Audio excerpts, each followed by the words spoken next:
चलो ध्यान देते हैं बच्चों, इलेक्ट्रोकेमिकल सीरीज से रिलेटेड बच्चों न्यूमेरिकल्स है, इसको लोग कैसे सॉल्व करेंगे। क्या कह रहा है बच्चों, the SRP value at 298 kelvin for the following cells. ये तो इसका SRP वैल्यू इतना दिया हुआ है, सबका बच्चों लाइन से दिया हुआ है।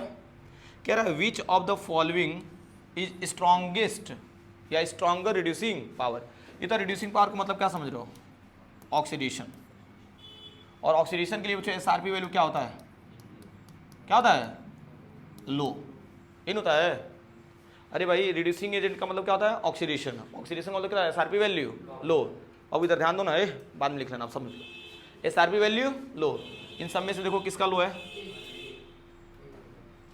समझ में आया कुछ। अरे भाई जिंक का कितना है, -0.76 है बच्चों, और बाकी सबका देखो ना, सबसे उसके पास से कौन कम है, -0.74।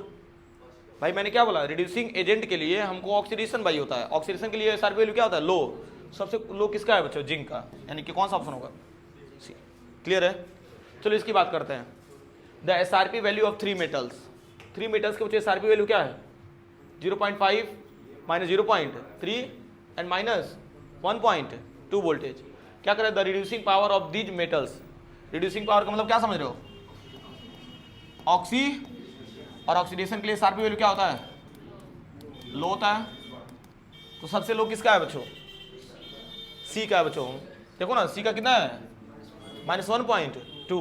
देखो सी ग्रेटर किस में है बच्चों, बी में, यही ऑप्शन होगा बच्चों। भाई पहले ये हो जाएगा, फिर ये होगा, फिर ये होगा। आसान है बच्चों, ये ठीक ठाक बच्चों। देखो ये ऑनलाइन भी है बच्चों, जेई नीट के क्वेश्चन है ये, और मस्त है बच्चों। ये बताओ लेक्चर मैंने लिया उसी से रिलेटेड लग रहा है आपके, ठीक है। अब देखो तो for the cells given as, ये सेल दिया हुआ है ना, और इसमें क्या निकालना हमको बच्चों, देखो ना फॉर द गिवन सेल दिया हुआ है ना, और हमको ई नॉट सेल कैलकुलेट करना था बच्चों। इसमें क्या निकालना था, ई नॉट सेल क्या करना है हमें, कैलकुलेट करना है बच्चों। और ये हमारे पास सेल दिया हुआ है, बाबू इधर ध्यान दो, और नीचे ये रिएक्शन दिया हुआ है। एक चीज नोटिस करना, यहाँ पे देखो, देखो अब समझो, ये बताओ यहाँ पे Ag प्लस क्या कर रहा है, 1 इलेक्ट्रॉन गेन किया, और किस में कन्वर्ट हो गया, Ag में। और यहाँ पे Cu+2 2 इलेक्ट्रॉन्स गेन कर लिया बच्चों, किस में कन्वर्ट हो गया, Cu में। ये तो दोनों केस में क्या शो कर रहा है, रिडक्शन ना। और हमको क्या निकालना है भाई, ई नॉट सेल। क्या निकालना है, तो E not cell equal to क्या होता है, E not RP cathode minus E not RP anode. अब ये बताओ कौन कैथोड में रखेंगे और कौन एनोड में रखेंगे, ये इंपॉर्टेंट है।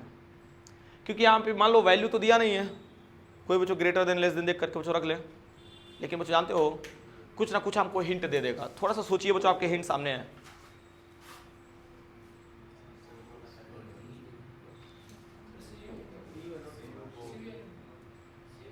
भाई मेरी बात सुनो, ऊपर सेल रिप्रेजेंटेशन दे रखा हुआ है, तो इस साइड क्या होता है, लेफ्ट, और इस साइड क्या होता है, तो ये तो लेफ्ट के साइड क्या करते हैं हम, लोन, और इसके साइड RR। CPA तो सिल्वर क्या आ रहा है, किस साइड, एनोड साइड, और कॉपर कैथोड साइड। सिंपल सा है बच्चों, देख लो, तो कैथोड माइनस एनोड, तो कैथोड कॉपर वाला है ना, तो Y माइनस X। आंसर कौन सा हो जाएगा, फोर्थ वाला। कुछ समझ में आया, ठीक है। आप बोले थे, हम वो नहीं कह रहे, हम सॉल्व करा रहे थे, हो जाएगा अभी। चलो डन।